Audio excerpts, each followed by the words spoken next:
If there was just one personal characteristic you would attribute your success to, what would it be? In the early 90s, I once had the pleasure to cut the hair of the founder of The Body Shop, the late Anita Roddick, and I asked her that question. After a little thought, she said, "Antony, if I had to narrow it down to just one thing, it would be that I never listened to the people who said it can't be done. And there were always plenty of them. In fact, the more they said it couldn't be done, the more determined I was to do it and prove them wrong." What a great philosophy to live by. And remembering that she went on to build a huge multinational brand and influence the way all cosmetic companies operate, as well as championing many social, political and environmental causes in the world. How would you answer that question? What is the one thing that you would attribute your success to in life? Because while you and I may not be Anita Roddick, we have both succeeded at many things. And here's a twist on the same question. What is the one thing, if there was only one thing, that stops you from achieving more? What would it be? I think it was Henry Ford who, amongst many other famous quotes, said, "Whether you believe you can or believe you can't, you're probably right."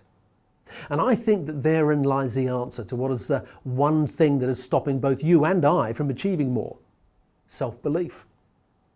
I'm lucky in that I get to work with hairdressers all over the world, and I'm privy to what they manage to achieve on a daily and weekly basis in their salons.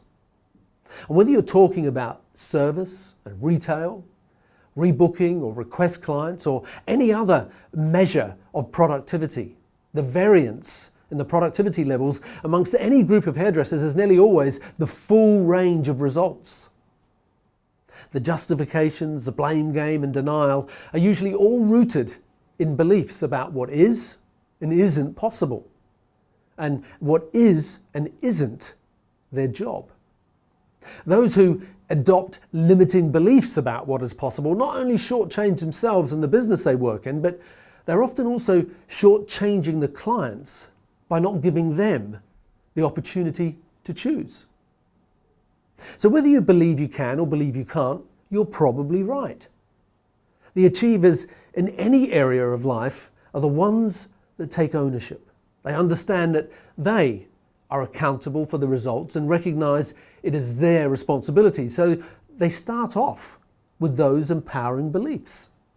Just like Anita Roddick, they believe that they can.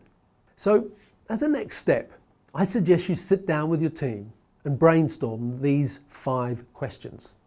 At number 1, what area in your life are you or your team underperforming in?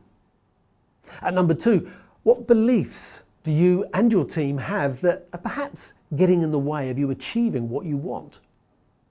At number 3, what references do you have, usually meaning past experience, that you use to justify or validate what those beliefs are? See, we all have beliefs because of past references that sometimes limit our view of what is possible. So how can you create new and better references or examples to help move you forward? At number 5, what positive, empowering examples of success could you choose to focus on instead? So thank you for watching, and if you don't already subscribe to the 2-Minute Salon Manager, you can do so by visiting growmysalonbusiness.com. And if you don't already do so, I suggest that you follow me on Instagram and Facebook, again at Grow My Salon Business. So have a great week.